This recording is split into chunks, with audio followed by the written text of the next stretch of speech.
আমি বিহারের মহিলাদেরকে স্যালুট জানাই। আজ যেরকম বিহারের মহিলারা জবাব দিয়েছেন, 2026-এ নিশ্চিত থাকুন বাংলার মহিলারা, বাংলার ভাইরা, বাংলার মানুষ, তারা মমতা ব্যানার্জির অপশাসনের সরকারের জবাব দেবে। আজ বিকেল 4টে নাগাদ বিধানসভার বাইরে সংবাদ মাধ্যমের মুখোমুখি হয়ে রাজ্য সরকারকে এইভাবেই কটাক্ষ করলেন বিজেপি বিধায়িকা অগ্নিমিত্রা পাল। উল্লেখ্য, রেকর্ড ভোট দান ও মহিলাদের বিপুল অংশগ্রহণ। এবার বিহার বিধানসভা নির্বাচনে চমকপ্রদ পরিসংখ্যান উঠে এসেছিল। স্বাধীনতার পর বিহারে সবচেয়ে বেশি হারে ভোটদান তো হয়েছেই, তার চেয়েও বড় হয়ে দাঁড়ায় মহিলাদের ভোটদানের হার, যা এক লাফে 12% বেড়ে যায় বিহারে। পুরুষদের তুলনায় 9% ভোট বেশি দিয়েছেন বিহারের মহিলারা। আর সেই অঙ্কেই সমস্ত হিসেব ওলটপালট হয়ে গেল রাজ্যে। বিজেপির পরবর্তী লক্ষ্য বাংলা। দেখুন, বিহারের মানুষ এবং এর আগে দিল্লির মানুষ তারা ভরসা রেখেছেন মোদী সরকারের উপরে, এনডিএ সরকারের উপরে। এবং দিল্লি যেটা শুরু করেছিল, আজকে বিহারের ঐতিহাসিক জয়। এই মুহূর্তে 206 সিটে আমরা এগিয়ে রয়েছি এনডিএ।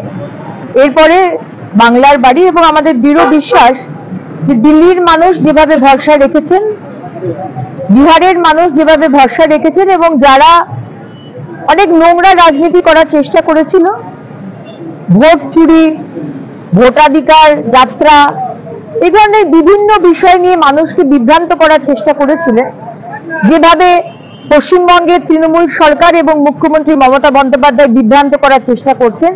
কিন্তু আলটিমেটলি যেটা কথা বলবে সেটা হচ্ছে আপনি 15 বছরে কি কাজ করেছেন মানুষের জন্য।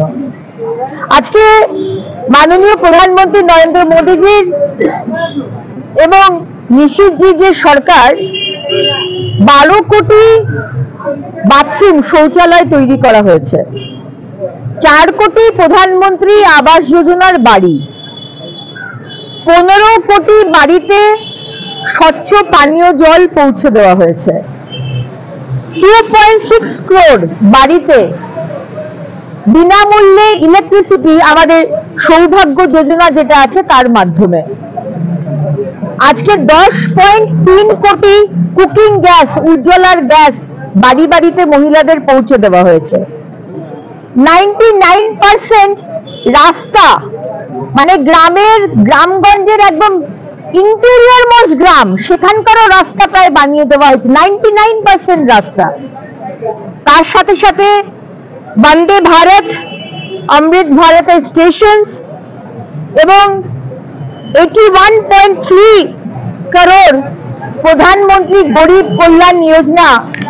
কোভিডের পর থেকে মাননীয় প্রধানমন্ত্রী এবং বিজেপি কেন্দ্র সরকার বিনামূল্যে রেশন পৌঁছে দিয়েছেন। মমতা ব্যানার্জি, আপনি যতই মানুষকে বিভ্রান্ত করুন, এসআইআর চাই না, এসআইআর হলে আগুন জ্বালিয়ে দেবো, যদিও বা আপনি প্রথম ফর্মটা ফিল আপ করেন, সেখানেও আজকে আরজেডি এবং রাহুল গান্ধী চেষ্টা করেছিলেন। কিন্তু বিহারের মানুষ, বিহারের মহিলারা 72% ভোট দিয়েছে। মহিলারা বলেছে, ডিসাইড, তাদের রায় দিয়েছে, আমরা লালুজির ওই অন্ধকার বিহারে আর যেতে চাই না। আমি মহিলাদেরকে স্যালুট জানাই, বিহারের মহিলাদের।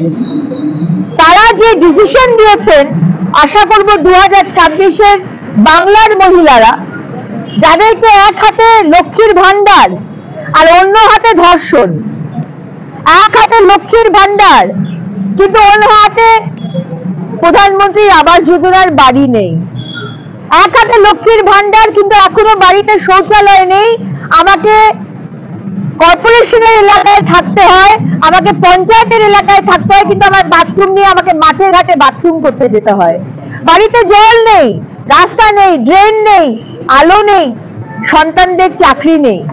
এর জবাব বাংলার মহিলারা, আজ যেরকম বিহারের মহিলারা জবাব দিয়েছেন, 2026-এ নিশ্চিত থাকুন বাংলার মহিলারা, বাংলার ভাইরা, বাংলার মানুষ, তারা জবাব দেবে। মমতা ব্যানার্জির অপশাসনের সরকার তাকে জবাব দেবে।